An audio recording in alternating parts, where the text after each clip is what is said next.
Surprise. Welcome to Punky Stonks. This is Mr. Punkleton Stonkleton, back with another video about the Pokemon market.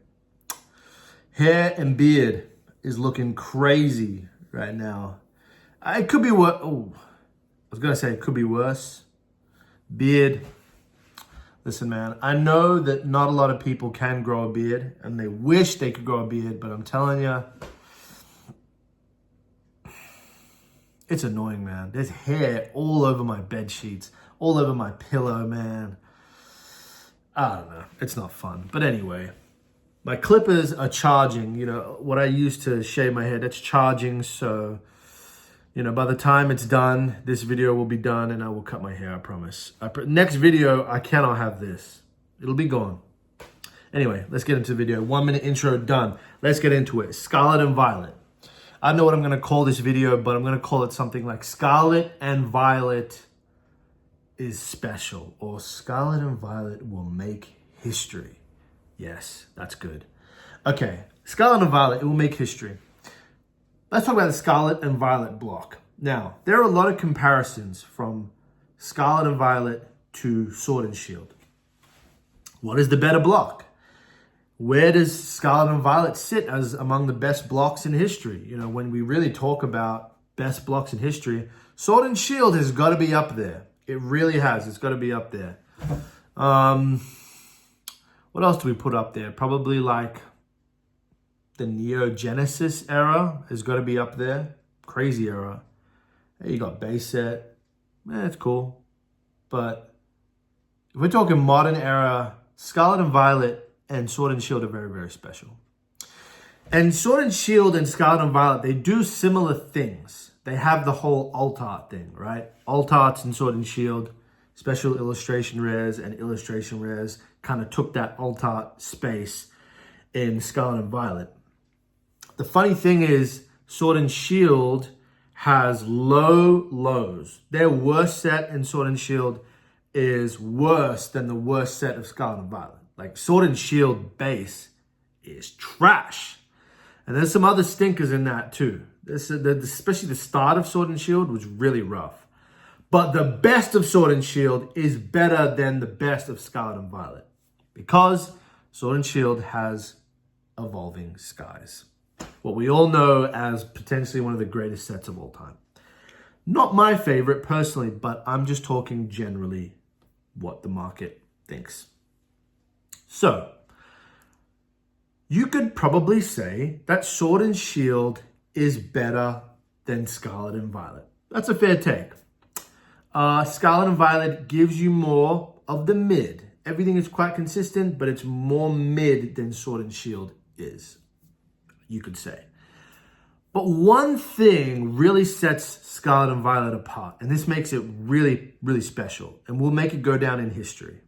And that is this. Scarlet and Violet, the Scarlet and Violet era, ushered in the largest boom in the Pokemon card market, arguably in history.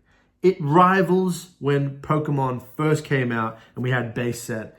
It's rivaling that, to be honest with you. It is pretty nutty how much Scarlet and Violet boomed. The funny thing is, Scarlet and Violet was actually hated when it came out. And I remember, because I really started getting into the cards and really started getting into investing at the start of Scarlet and Violet, when it was like dead. And the starter Pokemon came out, people clowned on them. Paldea Evolved came out, people clowned on it again, and, you know, said, nah, not as good as Sword and Shield. Nah, these starter Pokemon stink. Scarlet and Violet is going to be a dead era. And, you know, the market reflected that. The first little while of Scarlet and Violet, it was really dead. And booster boxes were really cheap. But then something happened. And that was the greatest comeback. This is LeBron and the Cavs down 3-1 to the Warriors. They just had comeback season, baby. And Scarlet and Violet produced some great sets. I mean, 151 came out. That was always highly applauded when it first came out. And then you had, after 151, then you start to get like the Twilight Masquerade. I think you got Paladin Fates.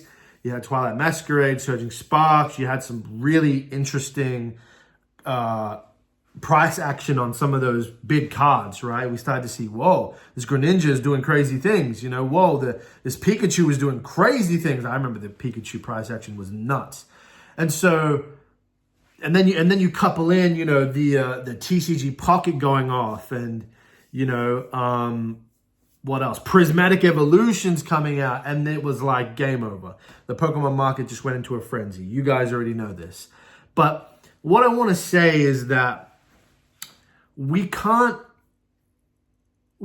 just discount the fact that Scarlet and Violet ushered in the largest boom in history. We really can't, because what happens is, when you have a whole bunch of people come into Pokemon, and this is just the nature of Pokemon in general, you get people that come in waves, and it's like, you know, you don't want to get into Pokemon by yourself necessarily, but maybe a couple friends start getting into it and opening packs, and it becomes a thing. And, you know, now it's not so lame because your friends are doing it with you, and then other friends join, and then, you know, they post videos, and then people see the videos, and then it just catches on fire.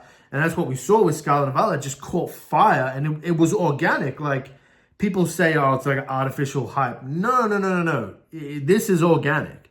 This is definitely organic. There's definitely some artificial stuff going on with price action of individual cards, but the market as a whole is organic, for sure. And what happens is, when people join the market and they get this organic hype and they get this excitement, it creates memories. It creates really strong memories and really strong bonds with the cards and with the sets. And trying to chase that Bubble Mew, or trying to chase that Charizard from 151, and, you know, you're opening packs, and maybe you're doing rip and ships, and, you know, you pull it, and maybe it, you know, it looks great, and you grade it and it gets a 10, you know, and you show it off, and it's something you're so proud of. All of these things are memories. And what the Pokemon hobby thrives off, really, in general, is it thrives off creating strong memories, and it thrives off people's emotional bond to the hobby. Because without the nostalgia and the emotions and the excitement, really, it's just cardboard. I talked about this in my last video. All it is just cardboard. But it relies on people's attachment to the hobby and to the IP in general, for there to really be something there. You know, these kinds of memories that are being made in Scarlet and Violet, people will look back in 10 years, 15 years, 20 years, and they'll remember, you know, man, I spent so much money trying to find that Charizard. Maybe I'll just buy it. Or maybe I spent so much money and I tried to pull that Bubble Mew. Man, I got to go back and I got to pull one, you know. Maybe they're like a teenager now when they're ripping packs, and they come back in 10 years. Now they have money. They've got a full-time job, well-paying job, and they can go back and they can buy it. So what I'm really trying to say is, and I'll sum this video up, but the Scarlet and Violet era is really special because it ushered in the largest boom, arguably, in Pokemon's history. And not only that, but it has created really, really strong memories because of the boom. It kind of feeds each other. The boom kind of feeds into people's excitement, and then the excitement feeds into the boom, you know, and it all kind of like, it's like an ecosystem or whatever. I don't know. I'm going off tangent. But you got the main gist of the video. And really, where that can link back to investing is, man, be confident in your investments in Scarlet and Violet. I see a lot of people going like, yeah, Scarlet and Violet is great, but the blue chip is Sword and Shield. The blue chip is Sword and Shield. Like, yeah, man, sure. Sword and Shield has proven itself, and is it less likely to plummet than Scarlet and Violet? Yeah, that is a valid point. It's valid, for sure. It's been through a bear market already and has come out on the other side, on top. And so Sword and Shield has proven itself. But man, do not discount what Scarlet and Violet has going for it. And that is an incredible boom, an incredible emotional attachment to these cards. This era will be looked back on extremely fondly because of the memories made. And so don't be a fool and get caught up in secondary prices and try to chase climbing boxes, you know, don't get FOMO. Make smart decisions about entering at a reasonable price. If you can get MSRP, brilliant. Can't really go wrong. And sit on it, you know, sit on it. Flip it if you have to, but I really recommend sitting on this stuff because it has got some serious nostalgia power behind it.